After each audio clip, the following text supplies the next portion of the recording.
Hi, this is Regina Y. Favors with Overcoming Setback series. And so I want to talk about leadership setback. We've already gone over marital setback as well as financial setback. So in this particular series, leadership setback is the discussion is going to focus on when we know for certain that we are ready for leadership, and that oftentimes we take on positions of leadership thinking that we are ready, that we have the knowledge or the skill set, basing that on maybe good grades in one area of our lives, but not understanding that we do not have enough experience and application of leadership. And so I want to talk about leadership setback and how you can overcome. Um, Especially if you are wanting to move up the corporate ladder or move up the academic institutional ladder, or just take on leadership roles in your community. So this is Overcoming Setback series, working through leadership setback. Please like the video, subscribe to the channel, hit the notification button if you are interested in further videos. Thank you for listening to this audio. So leadership setback, key number 3, do not fear leadership, do not fear work. And this is very important because a lot of times people take on the positions of leadership, but do not understand that it requires a more extensive work ethic, that whatever you did prior to accepting a position of leadership, that was just prep, that was just trying to understand the industry, maybe paying your dues. Um, you choose whatever you think is important for you to consider in terms of working prior to accepting a leadership position. But once you accept the leadership position, it requires a whole different set of skills. It requires a whole different set of work ethic. Your mindset has to change because you are now a leader and you are governing from a vantage point and from the lens of leadership. And so if you're still a person who has problems making deadlines, or you don't care about the facts or the truth of something, or you are just not the type of person who will stick with the problem to try to solve it, you're going to have a lot of trouble working through leadership. You're going to have some issues leading people because the people that you are leading are people who are flawed, or people who procrastinate, or people who are eager. Sometimes they're hasty. Sometimes they try to think they are much better at leadership than you are. And so you're going to get a multitude of different spirits and souls and people uh, that you're going to have to lead, and you yourself will have to be stable. You need to be financially stable, or mentally stable, or spiritually stable, psychologically stable in order for you to lead. So do not fear leadership, do not fear work. So I have a scripture, Ecclesiastes 11:4, which I always like to quote. Farmers who wait for perfect weather never plant. If they watch every cloud, they never harvest. And these are people who tend to wait for perfect conditions. And I was one of those people. I used to be the queen of procrastination. And so I used to think to myself, well, if I just had this special desk, or if I had this special suit, or if I had this special this or whatever, this special notepad, this special pen, pencil, whatever it is, then I can really do something. I can really put forth this effort that I have going on in my head. And the thing about it, if you see the farmer, and a farmer would understand this, if you look at every cloud and say, okay, I guess I can't sow today, you do that too many times, you won't have a harvest. In the same vein, you say, okay, if I'm not feeling the writing right now, so I'm just going to rest. Well, there could be a time that you actually need to rest. So don't blame that on procrastination. You just may need to rest. But and you do need to set the time limit for your resting, right? But there will come a time when you're going to have to get up out of the bed and set a goal to accomplish for that day, and you need to see it all the way through. And your goal depends. The length of time really depends on um, what you're doing with that goal. If you are writing a chapter of a book, um, but you don't want to do it in one day because you want to take parts of it and print it out and edit it, okay, then spread it over 2 or 3 days. Either way, you can't wait for perfect conditions. If I could just find this publisher, I could write the best book ever. Or if I could find um, if I can meet up with this film producer, I know I can write a script. But you don't know for certain that you can write a script or write a book until you actually begin writing the book, writing the script. So farmers who wait for perfect weather never plant. If they watch every cloud, they never harvest. So by the time, if you're writing scripts, I've heard many film producers say, for example, they are very surprised at film students when they don't have a portfolio. You say you want to be a screenwriter, but you haven't written anything, right? Or you say you want to do anything. It can be anything. It could be you want to become an actor or actress, okay? So you know you're going to need some headshots. You know you're going to need some pictures, some full body pictures. You know you're going to need, a resume. You know you're going to have to start establishing a record of working, of acting, being a working actor or something like that. And so people often wait too long to start. And sometimes you just basically have to start somewhere. So again, farmers who wait for perfect weather never plant. If they watch every cloud, they never harvest. So do not fear leadership. Do not fear the work that comes with being a leader. And this may not always be true for everyone, but I just think to myself that a lot of times people leave leadership positions because, and they would never admit this, but they didn't think that the job required that much work, or they hadn't been prepared enough to do that kind of work, because every level requires relearning, or every level requires some aspect of learning.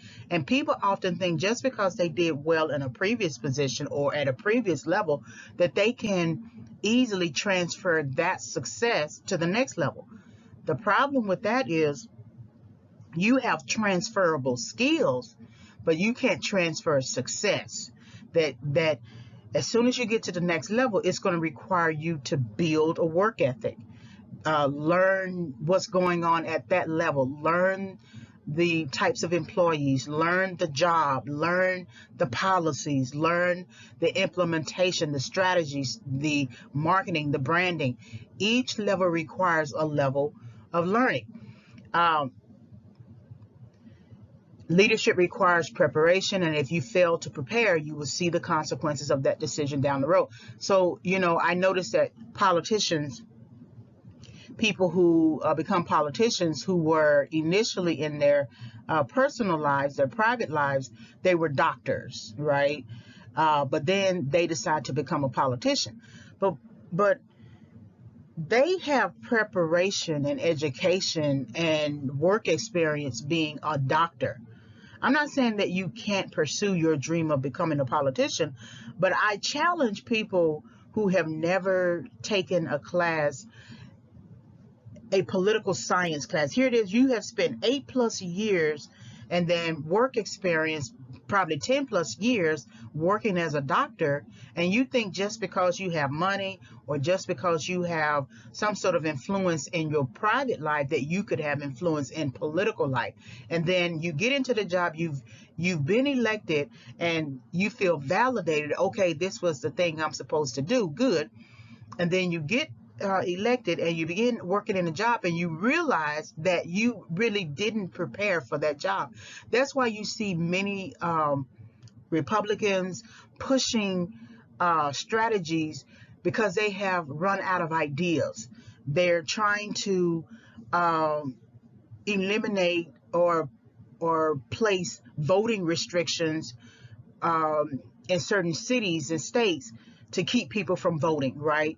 Cutting down hours, making it a misdemeanor if you give any water to someone standing in line to vote, just all different types of things. That lets you know that they're not really policy making. They're not really being or operating as a politician, they're operating from the standpoint that they really didn't know what they were getting into. And so it's much easier to push something, because then if you push something, it makes you look like you are productive. Some people do not come to the roles to actually do work. There's a lot of politicians right now who are very loud in their strategies and maintaining their base, but they didn't come there to work. They came there to just be loud. You get somebody who's going up the business ladder and didn't get all of the requisite training. They may have the education, and they're basing their education, their high GPA, on the fact that they can run a business, but they've never run a business. And so eventually you're going to hit the brick wall. There is a brick wall down the road.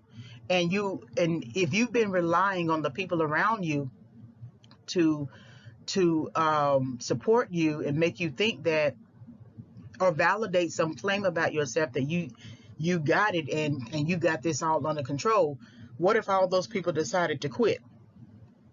What if the main person who has been the person who has done the majority of the work that you are taking credit for, what if that person decides to quit or is moved?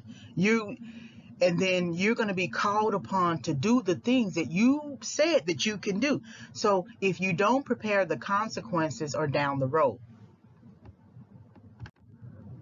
So opportunities. People are often provided with opportunities to lead, whether that comes through leadership at their church, school, home, classroom, or volunteer work.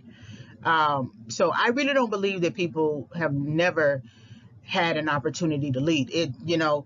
You may not have liked the position, but even as children, you boss people around. You boss your siblings around, or you boss the neighborhood kids around, or something like that. Everybody on some level has had some opportunity to lead. Even if one of your parents told you to say grace right at the dinner table, that's your way of leading. People do not always accept the opportunity, or they do not take it seriously, or they do not realize that they are being called to lead. Leadership requires recognition that you are a leader, and that at some point in your life you will lead. And so you can always tell when you are the leader. Sometimes you can tell when you are the follower. I'm the kind of person I like to be in the background, but as a teacher, I have to lead my classroom. So I have to operate in that mindset. I don't have to be famous. Not everybody needs to know my name, right? But when I'm in that classroom, I have to lead that classroom. That is my classroom. Those are my students. And I have to do what I need to do to prepare them and train them. So therefore, I take every opportunity to learn what I need to learn in terms of teaching. I train in teaching. I complete professional development courses in teaching, because I'm a leader. I wouldn't say that I'm a dean. I wouldn't say that I am the vice president of a college. I wouldn't say that I am the president of a college. But if I ever decided to pursue that road, I would need to make sure that I am in a position of leadership where I am responsible for budgeting, supervision, and scheduling people, because that's what leaders basically do. And so, of course, you would need industry knowledge. You would need content-specific knowledge, right? Close any gaps. And so then I would set a timeline for how long I would need to do that. Usually, it's easier to get a coordinator position than a supervisor position, but becoming a manager or director would actually take a little bit more time, 5 to 10 years, right? If you wanted to become the vice president of institution of any kind, it's going to take another 5 years or so. And then if you wanted to become president and then CEO. So it depends on what it is you have in terms of a vision for yourself. But you'll know beyond a shadow of a doubt if you want to do that, if you are willing to research. It's something that I think I remember hearing about politicians who may be interested in entering the presidential race, that they conduct an exploratory committee, or they form an exploratory committee, and they begin research, and it takes about a year or so. and they begin researching and thinking about and strategizing, and then they come to a decision about whether or not they're going to run for president. And that's what you want to do, versus thinking that because you are rich, you can become president, and that's all you basically need. And when you do that, you are really a ceremonial president. You're not a real person who's going to actually do work, and leadership requires you to do work. So I do have this anecdote from student government. I was on student government in college, and so which is ironic because I was never in student government on student government in high school. So I would think that usually if you want to be on student government, you've had some experience prior to that. So I wanted to get involved, build experience on my resume, be some help, and serve on committees. But what I discovered during my service with Associated Students was that I was trying to be something before my time, serving on multiple committees and forgetting that I was a student first. And I remember getting that revelation. I remember feeling that in my bones, in my heart, in my soul, that I was so preoccupied with trying to be everywhere, but I was nowhere at the same time. I was on every committee, I was in every group, I was doing everything, but then my studies went down, my GPA went down, and even if I didn't focus on the studies or the GPA, it's the fact that I had come to the conclusion or to the understanding that I was a student first, and I needed to do studenthood, and I was getting out of order. And that's why I feel like I was so vulnerable at that time that I didn't realize just how much missed opportunities I had to be a student. So I decided one academic semester that I was not going to join any more committees, say goodbye, focus on studying. And just as I was about to quit student government and focus on studying, one of the major committees needed a chairperson. I did not think anything about it because I knew I was leaving. However, other people were thinking about me and I did not know it. Suddenly, one person motioned for me to take on the position and another person seconded that motion. All I needed to do was say yes, and reluctantly I gave them a yes. It was a strange occurrence, but I took the position and abandoned my plans for closing out my chapter with student government. I took the position, attended the first meeting as chair, and proceeded to run the meeting. I was doing well, if I may say so myself. But I was still tired. I was worn out. It was not because of the position, but it was because of serving during the previous terms and not becoming the student I had hoped. In the middle of my term, I quit. There was no rhyme or reason. I turned in my resignation without speaking with anyone, and I left. People were shocked and surprised. And I will say that that decision that I made those many years ago still bothers me to this day because, I didn't have the strength of character and I didn't have the courage, the emotional courage to say no. I was still in the understanding that I was a people pleaser and I was working through that process. And so this was my first challenge, my challenge to my claim to focus on studying. And so I allowed the distraction. Becoming the chairperson of that committee isn't a bad thing. But if you're tired or close to burnout and you are too busy to be the thing that you're actually supposed to be in that season of your life, then it's wrong to take that position. I thought about the position, my short role and contribution, and how I quit before my time, even if my plans included quitting. I realized that I was running from the position not because it was hard, but because it required leadership. And this caused me to cry and think about that missed opportunity. So I felt like that even though I wanted to quit from that position because I should never have accepted it. But if you accept something, you should see it all the way through. But even though because I wanted to quit, I realized that when I quit, I was actually running from the position because I was really shocked that so many people wanted me to be the chair. I didn't really know that I was that noticeable. Sometimes you can be a part of a group and you just think you're in the background and you don't think anybody really sees you. But people saw me, and I was actually shocked that they saw me, and that they thought I could run that committee.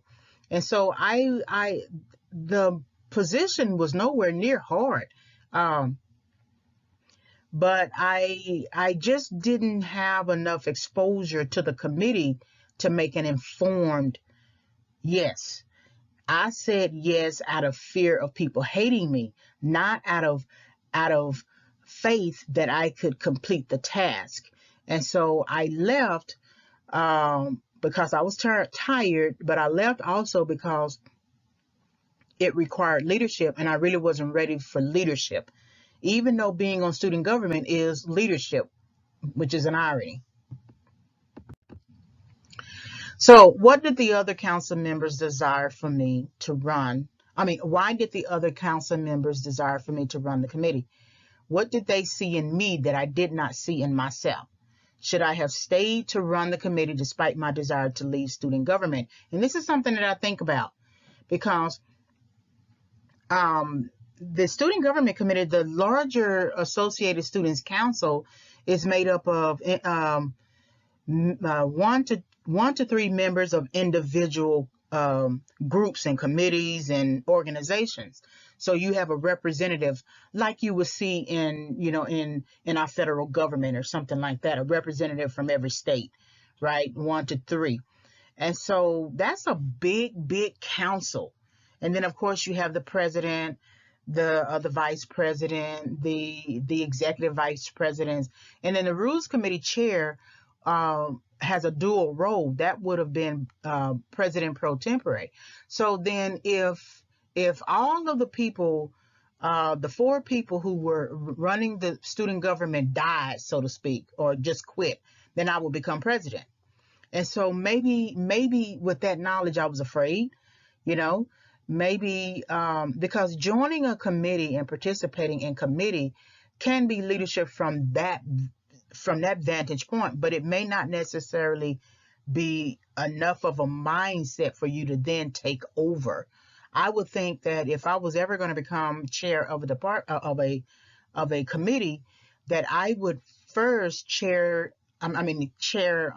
If I was ever Okay, so if I was ever going to become chair of a committee, it would have been good for me to be chair of another committee that I was already on, and then that would have given me practice, right? However, you always have your first opportunity. So being rules committee chair could have given me the opportunity, my first opportunity, but I ran from it.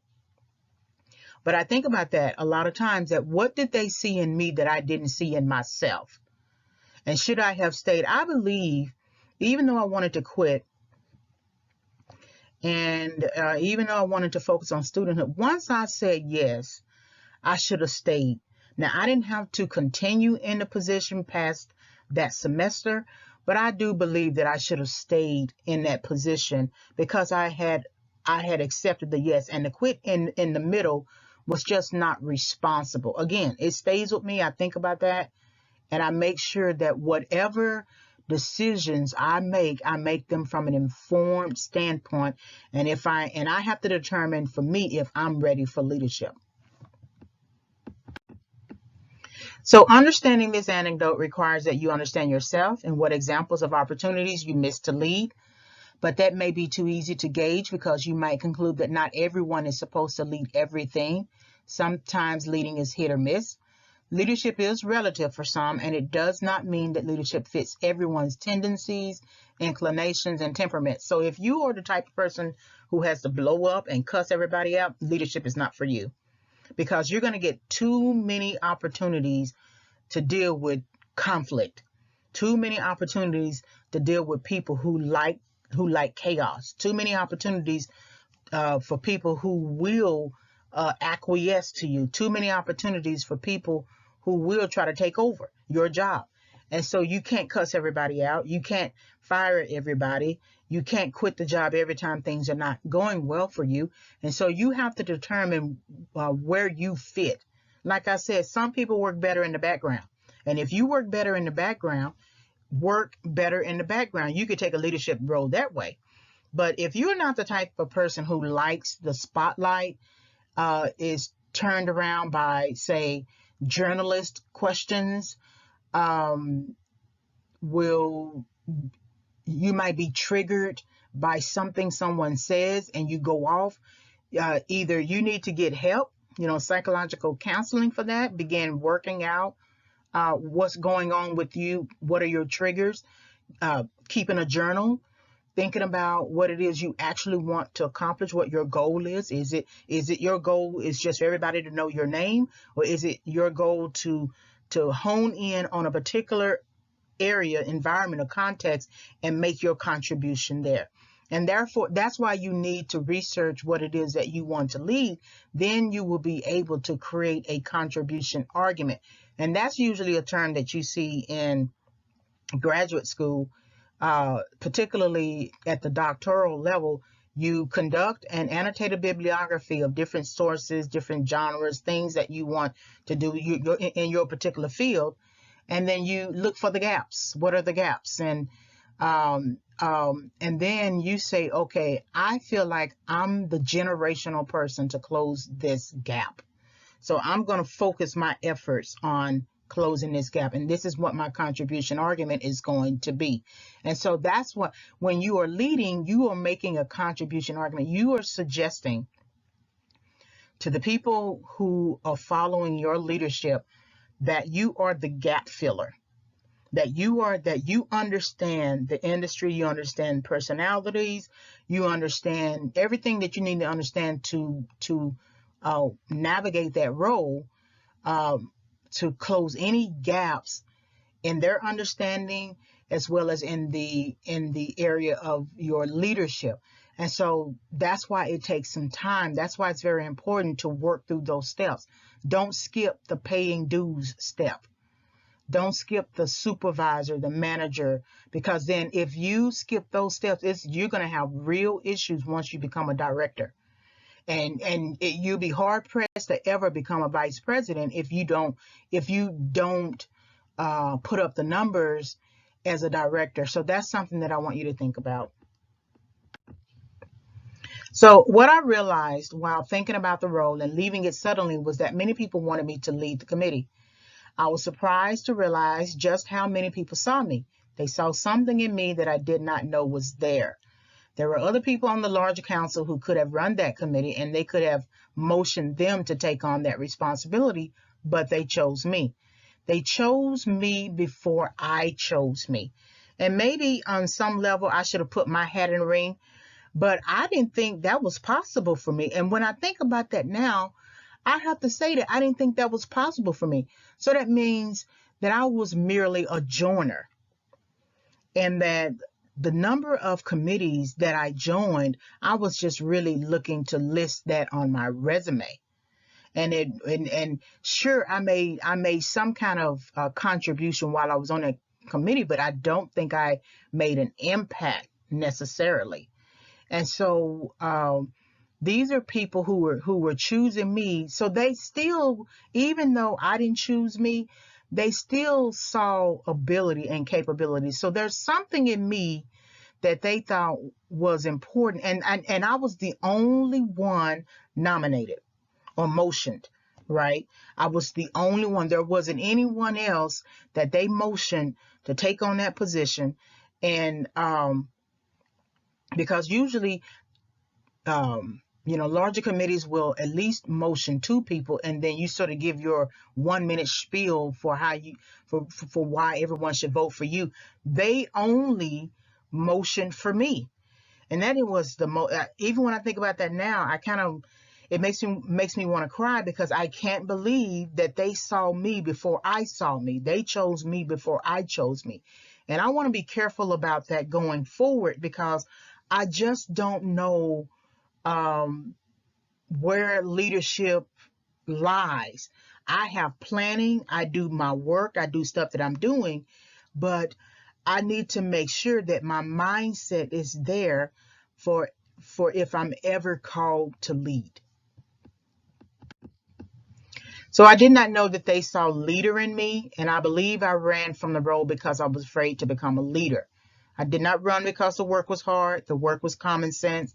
I ran because I was becoming a leader and I did not know it. I promise never to take on a leadership position unless I know I am fully capable and ready to stay in that position until the end. And that's what brings stability. See, people like to ridicule those folks who say they have been in a position for 10, 15 years because they look at that, oh, you don't have the ability to move forward, to move up. Sometimes you need somebody in a particular position 10 to 15 years for stability reasons. You cannot be a person who jumps from position to position every 2 years or every 5 years. Nothing will ever get done. And so that's why a lot of times I have a big problem with people who ran to become a senator of a state and then they stay in that position. They are elected and they stay in that position for 2 years, and all of a sudden they want to run for president. Okay, but you were elected to represent the state. Stay in that position until the end, and then you can run for president, right? That's, to me, that's common sense. Because how do I know for certain that you know what you're going to be doing as president if you're not willing to see the current position that you're in all the way to the very end? So I put that to you, that if you know that you think you may want to run for a position or be considered in a leadership position, that you have to know beyond a shadow of a doubt that you can stay in that position for however long is necessary for you to get stuff done. Because when people are leaving, coming and leaving and coming and leaving, and nothing is done, that's why you see the frustration of employees. That's why you see the frustration of customers, right? Frustration of leadership around that position, and leadership in upper management, because it just seems like every time we get close to completing whatever this thing is, somebody gets out of the position, somebody quits, somebody moves and takes on another position with more money. And money cannot always be the motivating factor. It should be a factor, because you do have to take care of yourself, but it should not always be the motivating factor. That you should take the position because you feel like your skills, your talent, your gifts, your knowledge base is a good fit for it. And so that and you feel like also that you can stay the course in any leadership position. You should be mindful of the fact that you need to stay in that position at least a minimum of 5 years, and then you can reassess at the fifth year to determine if you're going to stay or move into another position, because you need to be able to stay the 5 years, so that in the sixth year you are preparing your successor. But if you leave the position before the time and they bring in another person, they are forced to just like relearn everything when they could have had you as a mentor, and they have to learn regardless. But it does make a big difference if you stayed in a position, made the position, standardized the position, created handbooks, trained the people, things like that, so that when you do have to pass the baton, it's not a burden for someone else. So, what is the setback? If we are applying the 7 stages of setback: missed opportunity. Leadership intimidated me because it would require me to be responsible with leadership. That as soon as you take on a leadership role, you are responsible for everything that falls up under that leadership role. And not everybody wants to do that. And like I said, the position wasn't hard, but I didn't understand leadership either. And that had I maybe gotten a mentor and let that mentor me or something like that to bring me into an understanding of leadership, and basically had I just stayed in a role, I might have walked out that understanding of leadership just being in the role. Punishment. A few people did not want me in the position, so I quit and used that as an excuse for quitting. Strangely enough, I self-punished. And so there were just a few people, and one of the people was a person who was actually chair in the same position, but he lost his ability to chair the committee because of his grades, and you had to keep good grades in order, at least a passing C. You had to keep good grades in order to be on the council or chair any of the committees. And then his friend didn't want me to be on the committee, and then just another person who was like an abstention or something like that. And so that bothered me. That means that I was so preoccupied by the people who didn't want me to be on it, and they were few and far between, than the many, many, many people who actually wanted me to be on the committee and chair it. And so that's another thing about leadership. You got to be careful about listening to that voice that tells you nobody wants you, or listening to that voice that tells you you're not good enough for it, right? And sometimes there are times you may not be prepared enough for it. Doesn't mean that you're not good enough for it in a negative way, but you may not be good enough for it because you're not prepared for it. So I self-punished. I looked at the few and not the many in terms of making my decision to quit. So the pain of quitting continues to haunt me. In addition, I never prepared for leadership in that season. So I was given the opportunity to prepare for leadership. And instead of preparing for leadership instead of really recognizing that it was an opportunity, I ran from it. So therefore, I never prepared for leadership in that season. And so that's why it's very important that when you are in particular seasons of your life and you are provided with opportunities, if you do what you need to do in that season, when you get to the next season or the seasons down the road, you will feel prepared and you will have a record of success.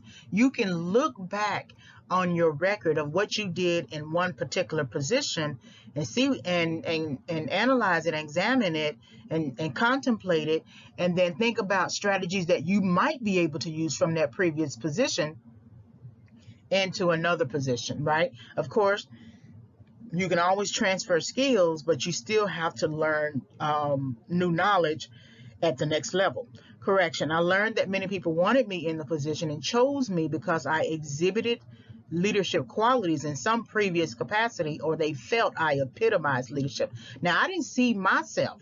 I'm reflecting on that this happened way back in the early 2000s, late 90s to early 2000s.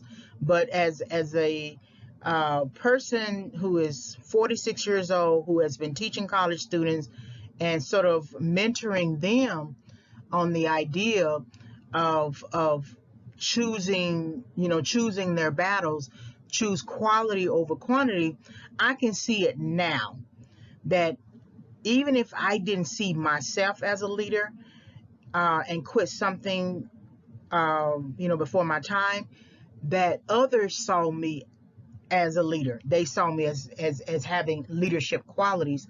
And I really do wish I had a really good understanding of that my senses were keen. But the problem was I was too preoccupied with friends as well. It's not just the people who didn't want me or the fact that I did not think I was a leader, or I was just too involved in everything else. I had the wrong type of people around me. There may be nice people in their own respective lives, but they were not people who were moving forward in their life. They were not people who cared about anything other than going to the club and drinking. And so I was around the wrong people, and I allowed how they thought to shape what I thought. And I still have to take personal responsibility because no one can make you do anything. But that is something that is important to think about, that if you are trying to be a leader, you can't have too many distractions. You're going to have to self-correct and choose your battles and choose quality over quantity. Recovery: do not take on a position of leadership if you are not aware of the responsibility. So that means that it's just too much information today out on the internet. So, I always point my students to the U.S. Department of Labor, Bureau of Labor Statistics, about how to prepare for a particular future job, so that you learn about that now. Then I always encourage them to visit the website of companies that they might want to work for and look at their job announcements. And I make this main point that if they are asking for X amount of things now in 2020 or 2021, what do you think they're going to be asking 4 years after you graduate? And everything now is based on technology, social media branding, software development, app development. So you're going to have to bring a whole new set of skills in addition to your knowledge base, your industry knowledge about that position as well. So that's something to understand, because we are all going or being pushed into sort of like online learning, instructional design, um, um, e-learning, module learning, all different types of learning styles. And so that's something that you would also need to consider, because even major companies have like an e-learning site, or they have some sort of online academy, or they are now packaging courses and selling them, to the general public. And so you need to be able to be competitive. That's why you need to be aware of the responsibility required in that leadership position. Restoration, I learned that I am a leader and that I embody leadership. Now, I take mainly that affirmation from being a teacher, a college teacher. And I have stayed in that leadership role as a college teacher for, 7+ years now.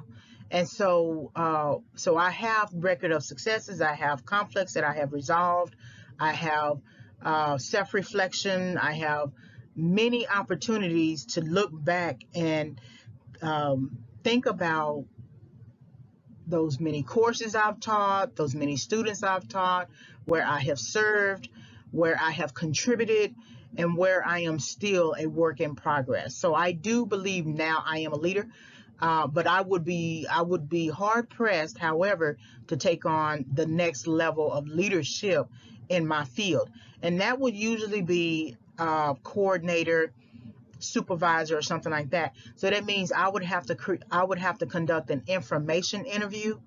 I would have to talk to people who are in that position to make sure I get a good understanding of it. Advanced, I learned that I must prepare for leadership and become a student to move forward. And that's most important, that whatever you want to master, you need to become a student of. Whatever you want to rule over, you need to become a student of. That you cannot think just because, again, you did something well in one area that you're going to be able to do something well in another area. You're going to receive challenges.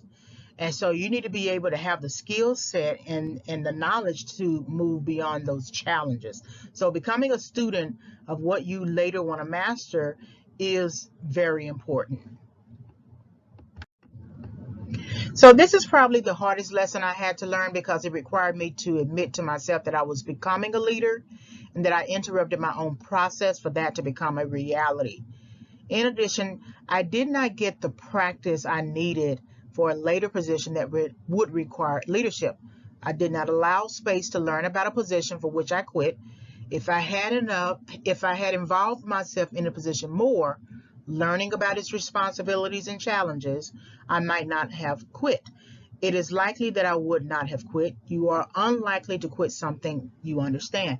So later, I was able to gain experience being in a leadership role prior to becoming a professional college professor. Um, I went to graduate school, and in graduate school, you are required to teach. And so I had my own class, and I was able to gain leadership qualities that way. So it worked out much later that I was able to gain leadership qualities, but that's a lost opportunity that I did not have to gain leadership in that chair position. So write the vision of leadership. This is how you want to resolve any conflicts that you have about leadership, or what it means, what it requires, and if you are the type of person who is a leader, what type of leader do you want to be? To answer this question, you must accept the role of leadership and engage the position with the expectation of becoming a student of the field and industry, working through challenges, finishing out your season of leadership in that role. Leadership has its seasons and responsibilities. You have to really admire the people who stay in a leadership position 10, 15, 20 years. You have to admire that person because that's not an easy thing to do. Just because they're very smart in some areas of their life, that takes a lot of stamina. It takes a lot of concentration, focus, discipline, self-control, grit. But you also have to be vision-minded. People who quit something before the time and calling themselves a leader, they're not vision-minded, because the vision requires you to stick with it for the long term. That there are individual mission statements that you have, but then there's the larger vision of what you want to accomplish. And then later, your contribution could be 10, 15, 20, 25 years, and then you pass the baton. That's why you need to have a vision of leadership. What is it? And the only way that you can know how you want to lead is that you study the field that you are entering and that you want to make a contribution to, so then you know where the gaps are. There are other aspects of leadership that will require you to just learn on the job, take what comes and do your best to resolve that issue. But the vision of leadership, the vision of your contribution, will require continued perpetual study. That means you need to be a type of person who is a lifelong learner. You cannot be the type of person who likes to skim or likes to read only the introduction of a book, read little areas of the book. No, you have to actually read the book, because you are dealing with policies and laws and regulations. You're dealing with other HR factors, employees, potential harassment suits, things like that. And so your responsibility in leadership and in your season is extensive. You have to be the type of person who is willing to continue to learn, to do better and improve. Leadership needs people at different levels, and the promise that when you become a leader, you will be suitable and you will stick. Decision making is a difficult thing. You can be so fearful of deciding on an issue to the point that you have decided to do nothing. Whether you do something or nothing, it is a decision. And leadership requires that you make decisions. If you are the type of person who likes to go back and forth, back and forth, back and forth, not wanting to choose because you don't want anybody mad at you, you don't need to be in a leadership position. You're going to set everybody back, set back the department, set back the programming, set back a number of things that need to go forward. That's why it's important to schedule your goals, right? Schedule what needs to be done now, what needs to be done in 2 weeks, so then you can build your courage over 2 weeks for that thing that will be due after 2 weeks, right? Some things that you do well, you need to really focus and build that skill, but don't forget that you still have to do other things that you might not think you do well, because that still requires you to make decisions. And so if you are a loner, for example, eventually you're going to have to come out of your office and talk to your subordinates, your employees, because you can't live in your office forever. There has to be a camaraderie around the department so that people feel welcome. And people are very fickle. They are very, very fickle. If they don't feel like they are welcome, they will quit. Even if they need the job, they will quit. And so you want to make sure that you keep key people. You want to make sure that you keep your base people, base employees, so that the leadership that you are guiding can still run itself, to the point that some aspects of it is self-sustaining, so that you don't necessarily have to micromanage everybody, that you have done such a great job of making decisions, and people can believe and support your decision making, that they can now take your decision making and just continue going on in the thing that you've already established, the goals, right? The leadership strategies, the leadership objectives. They feel confident in pushing it forward. Whether you believe leadership for you is still a decision you and only you must make. But when you make it, stand by it, believe it, carry out the duties, be kind to leadership. And so many people who are kicked out of leadership oftentimes took a position before they were ready. And so when you take something before you are ready, you are not always kind with it. You tend to operate from a place of frustration, then that turns into anger. And you're thinking that the people around you are the ones who are doing you wrong and they're not accepting your leadership, but it's really you. You're the one who is not accepting your leadership. Then it leads to you not believing in yourself, not carrying out your duties, and not being kind to leadership. I'm not always saying that you need to make it a primary objective to be kind to people. You need to be kind to people in a way. And you can't live your life people pleasing people just to make them happy so they don't quit. They gotta have something on the inside of themselves to say, I'm gonna do my part and make my contribution, whether I am applauded or praised or not. So be kind to leadership. Love it, hate it, parent it the best way you can, but let it stumble, grow, develop, and continue moving. Leadership has the right to be its own cheerleader and its own teacher. Let leadership lead. So a lot of times when people are trying to control each individual person, they're not letting leadership lead. Once I remember I had this one coworker. She was extremely good at creating visual aids and little handbooks using different types of visuals to convey her arguments, and she was just really good at it, extremely well at it. And so and her instructions were done very well. It was almost like myself. I like to lay out the instructions, but then she get into this mode where she felt like she had to manage me, micromanage me. She was almost offensive, thinking that I didn't understand what it is that she was putting out. And I told her, I said, I understand it. Your instructions are clear. If I need any further understanding about it, I know your email. I'll just email you, right? She didn't let leadership lead. She was almost speaking weakness into me by assumption. She didn't think I could carry out the task. And I had plenty of record of successes in carrying out tasks. But it was something that was insecure in her that she was projecting onto me. So let leadership lead. If you say something, if you say it with authority and it's very clear, you shouldn't have to come back around somebody and breathe on their neck, right, to make sure they got it, right, to make sure they apply it. Let leadership lead. So questions for further reflection. Do you fear leadership? What has been your experience with leadership? What is your vision of leadership? Remember that leadership is not just about being in charge. And so that's definitely a very important point to make, because people think leadership is putting on a fancy suit, standing with your hands on your hips and saying, I'm a leader. That has nothing to do with leadership, nothing at all.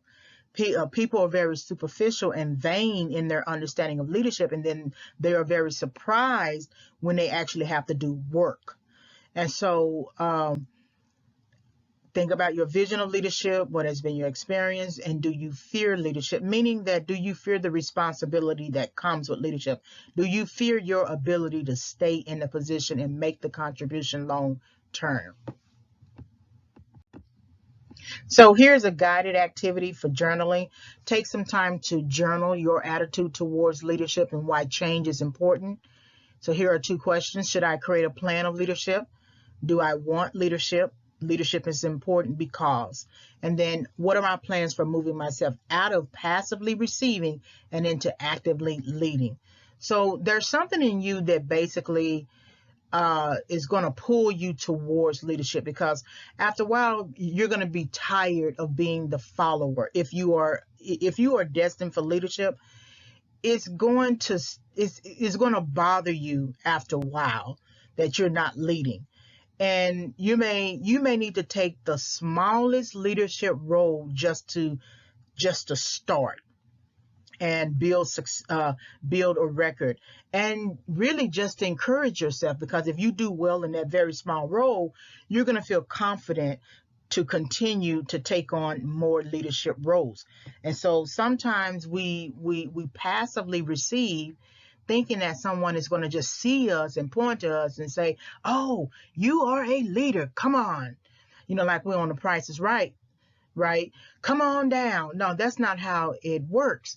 Eventually, you're going to have to actively take your hand and pull at a leadership position by applying for it or putting your name in the hat, or something like that. So, what are your plans for moving yourself out of passively receiving and into actively leading? So, applying the 7 steps of setback: issue, problem to solve. Previous or current leadership fears is your target. So, what was the missed opportunity? What understanding did you miss? Um, the understanding could have been that you missed that leadership requires you to be responsible and to take on responsibilities and to stay in a position long term until parts of your job is done, and then you can pass the baton. Punishment: what was the punishment you felt? Because because your leadership fears. It depends on you. It could be self-punishment. Um, you derogating yourself, not feeling good about yourself, and it's kind of difficult for you to pull yourself out of that sadness or anger or what have you. Pain: how significant was the pain? Like I said, I have forgiven myself about that position, but it does stay with me. It's not something. There are just a few areas of my life in my past that I feel like that the door was changing, or there was an open door to an opportunity and I didn't take it, or I took it and did something wrong with it. So that's something that I think about. Correction: did you enter and complete correction? So correction is something that I have recently understood, but I must have entered some form of correction and understood the role of leadership, because I did very well once I became a teacher. And now that I am a professor, a college professor, I never quit my position. And I've definitely had some reasons to quit, but I knew that my role was to teach and to be there for my students. So I knew I couldn't walk out. So somewhere on my journey, I must have been corrected. Recovery: how did you recover? So the recovery aspect of it was, I just learned that I was afraid of leadership because of the responsibility, and not always because of the work. The work wasn't hard to do. I'm not afraid of work, but I didn't prepare enough in in gaining an understanding of what the leadership position would require. Restoration: did you receive mentoring? So there was a person later who was one of the executive directors that he sort of talked to me about it, and not to be so upset and not to be down on myself. And so I did receive some mentoring that helped me a lot. And then advance: what are your plans for staying out of setbacks? So my plans would be to make sure that I do what I need to do to learn about the position before I actually pursue becoming that leader. That if I'm interested in a position, I need to do my homework. So that's my plans out of staying out of setbacks. So that, because if you don't have the knowledge set before you apply for the position, and you get the position, just because you got the position and you think you are successful, you actually created a setback for yourself because you don't have the knowledge set. So what did you learn from this part of the lecture? What did you learn about leadership failure? And it's up to you to gain an understanding about your leadership failure, but it is important to think about. So like, subscribe, and visit. Hopefully you were able to gain some insight from this audio lecture. Please like the video, hit the notification bell, visit my website, ReginaWhiteFavors.com. You may send me an email. The book, Overcoming Setback, 5 Keys for Entering and Exiting Correction, will be available August 2021 or by August 2021. Thank you for listening to this audio.